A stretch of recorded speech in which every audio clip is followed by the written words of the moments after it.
Hai semuanya, nama gue Rio. Terima kasih telah memberikan kesempatan untuk menemani malam gabut lo. Dimulai dari penampakan sosok hantu wanita yang mengerikan, hingga sosok psikopat yang menyeramkan, dan bayi yang misterius. Inilah alur cerita film The Spirit in the Dark. Film ini dimulai dengan seorang gadis yang berkendara yang melewati hutan. Dia berkendara sampai ngantuk, dan tiba-tiba scene pun digantikan dengan sebuah poster yang menandakan ada orang hilang. Lalu tiba-tiba mobilnya mogok dan sang gadis keluar dari mobil. Namun saat ia keluar dari mobil dan mengecek mobil, dia diculik seorang laki-laki lalu menghilang.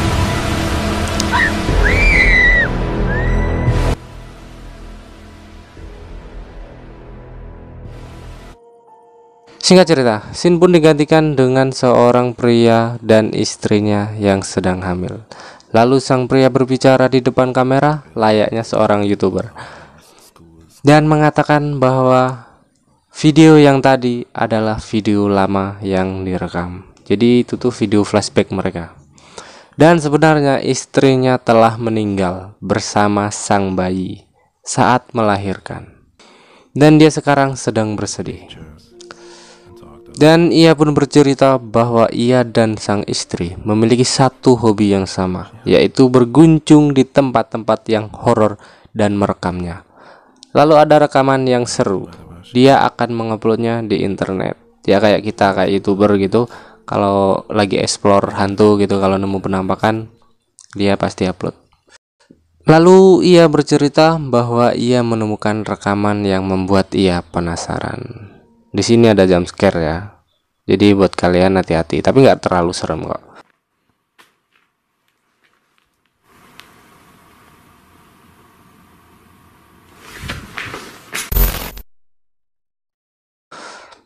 Nah, jadi jump scare-nya gitu.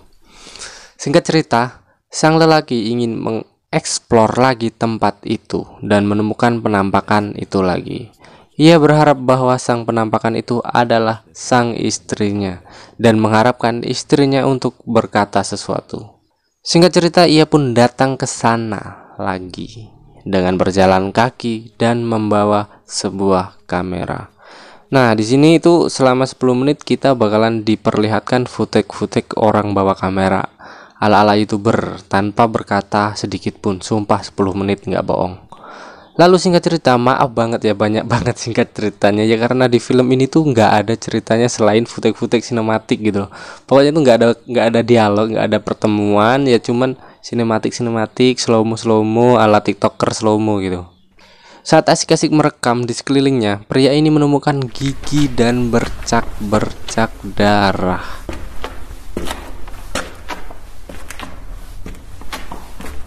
What the? Wow. I bet this has to be the result of some. Lalu ia pun mengira bahwa itu adalah properti film horor karena memang tempatnya cocok buat film horor. Namun di saat ia sedang asik-asik mengeksplor lokasi itu, ia dikejutkan dengan mobilnya yang klaksonnya hidup sendiri, seperti ada yang memencet.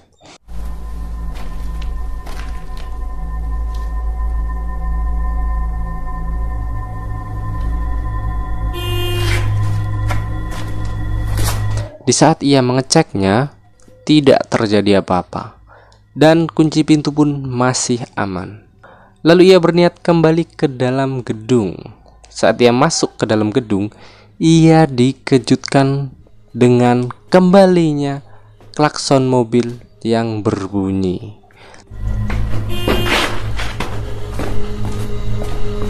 Lalu ia kembali turun ke bawah dan mengecek mobilnya. Seperti layaknya film horor, tidak terjadi apa-apa. Malah ia menemukan selipan kertas di pembersih kaca mobil, itu namanya apa ya? Dan selembaran kertas itu adalah poster orang hilang yang dituliskan di sana Barang siapa yang menemukan orang ini, maka akan mendapatkan hadiah $5.000, yang kalau dirupiahin 60 juta lebih. Lalu Shin pun kembali pada malam hari dan ia masih asik mengeksplor. Nah, di sini selama 20 menit di film ini kalian bakalan dibawa muter-muter gedung nggak jelas sampai malam dah, dengan backsound ala horor gitu. Dan seketika yang di pikiran gue itu, Apa nih? Apa nih? Apa nih? Gue gak ngerti, gue gak paham. Gak paham gue, maksudnya kayak aduh, nggak paham lagi, nggak paham. Singkat cerita, ketika malam hari saat ia asik mengeksplor, ia menemukan potongan jari manusia. Holy shit. Shit. These are not props. This is not goddamn props. Dan ia sadar bahwa itu asli dan bukan properti film. Lalu di gedung itu ia dikagetkan dengan orang berlari di depan pintu. Dan jeger, tepat di depannya ada hantu wanita.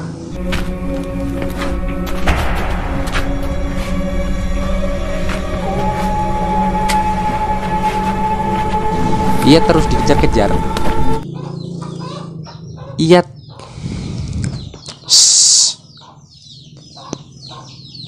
Ia pitik, ya Allah.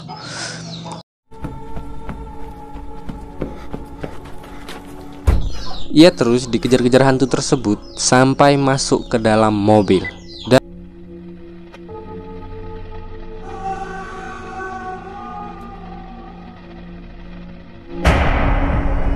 Dan ya, jump scare lagi. Tapi ada yang salah dengan hantunya. Lihat deh mukanya, gak ada serem-seremnya, cowok. Ini hantu macam apa kayak gini? Aduh, ini tuh cantik banget gitu loh. Kalau ketemu di jalan hantu kayak gini, tak perkosa, sumpah. Singkat cerita, sang pria pun berlari ke dalam hutan dan ia menemukan sebuah kertas yang tertempel di pohon. Di kertas itu terdapat sebuah tulisan huruf dan bercak darah. Apakah itu sebuah kode? Ya, benar saja. Ketika sang pria menyusun kata-kata itu adalah sebuah kode yang bertuliskan save her atau selamatkan dia. Lalu Shin pun berpindah pada pagi hari. Pria itu kembali ke dalam gedung dan mengatakan save her, yang mengartikan bahwa ada seseorang yang harus ia selamatkan. Saat berada di dekat gedung, pria itu mendengarkan suara tangisan bayi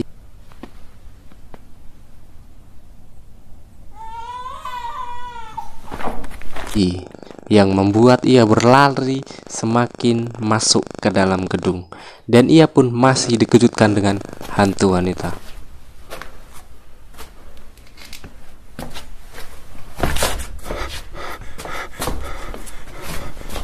Ini hantu muncul tiba-tiba nggak jelas. Lalu saat mencari sumber suara bayi, ia malah menemukan potongan tangan, otak manusia, dan hati. Ya, itu organ tubuh manusia semua. Lalu tiba-tiba bayi berteriak semakin keras.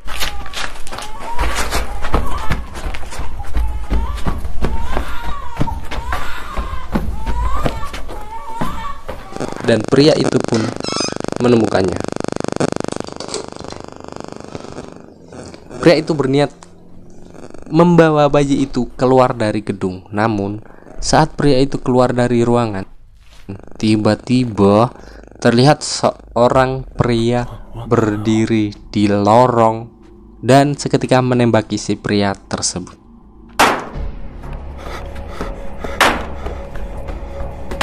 Lalu pria itu berlari dan saat sampai di sudut ruangan, pria itu menaruh kameranya di lantai dan ia menaruh bayi di ruangan satunya. Lalu ia masuk lagi ke ruangan satunya. Lalu disusul pria yang membawa pistol masuk ke dalam ruangannya dan mereka pun bertempur. Suara tembakan terdengar 2 kali, jedor jedor.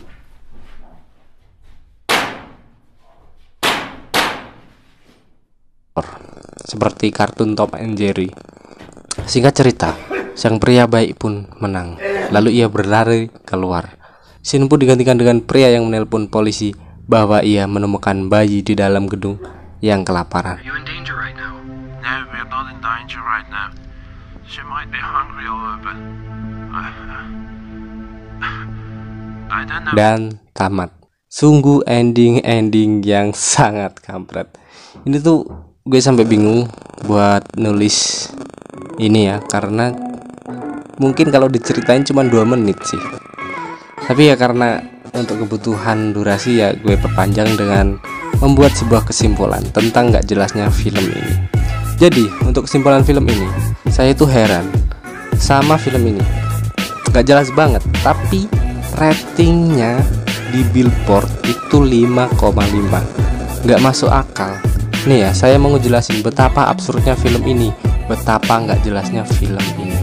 Yang pertama, dari sudut pengambilan gambarnya, selama 30 menit kalau dihitung-hitung, kita bakalan dibawa dengan footage gedung-gedung kosong yang biasa aja, gak ada serem-seremnya, cuman backsoundnya aja yang bikin agak serem.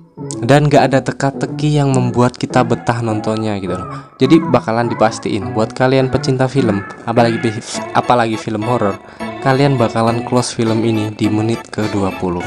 Lalu yang kedua, hantunya gak ada serem-seremnya. Dan si hantu ini tuh siapa? Kita gak dikasih tahu sama sang sutradara ini hantu siapa dan fungsinya dia ada di situ tuh buat apa gitu loh. Buat nunjukin ada bayi. Ya oke, ya udah. Terus kita nggak nyari tahu siapa orang ini, siapa ini kan. Itu kan harus dijelasin biar kita tuh juga betah gitu kan maksudnya. Terus ya hantunya nggak ada serem-seremnya. Nggak niat banget bikin film. Sumpah. Ini pengambilan filmnya syuting ya. Tak hitung-hitung. Cuman 1 hari, 2 hari, 1 malam. Murah banget dan nggak ada makeup artis. Gila. Dan untuk psikopatnya cuman pakai topeng doang. Aduh, dan ini juga psikopatnya tuh nggak dijelasin untuk nggak dikasih tahu psikopatnya siapa. Tiba-tiba ya cuman orang nyulik terus bunuh orang, terus ada hantu, terus ada bayi. Kan absurd banget gitu loh. Tapi tuh ratingnya gila 5,5. Sedangkan film Paranormal Activity itu cuman 4 sekian. Aduh. Nah, di sini gue berpikir kenapa film ini absurd. Film absurd ini mendapatkan rating yang begitu besar, sedangkan film-film yang menurut gue keren ratingnya nggak sebesar ini. Nah, saya di sini menyimpulkan bahwa ini adalah salah satu dark jokes. Ya, dimana kita yang udah nonton film ini dan merasa ketipu memberikan rating bagus ke film ini yang bertujuan agar orang-orang yang belum nonton film ini mereka menonton dan ikut tertipu karena rating. Kayak aplikasi di Play Store gitulah pokoknya. So, ya itu tadi ya teman-teman, penjelasan dan alur film tergak jelas ini. Sumpah ketipu sama thumbnail. So, kalau kalian suka silahkan like, nggak suka silahkan dislike. Dan untuk sedikit informasi di channel ini, gue bakalan upload 3 tema konten, yaitu film, TikTok, dan kucing. Ya karena itu ya masih bingung sama arah channel ini mau dibawa kemana. Jadi ya udah, see you next time dan bye bye.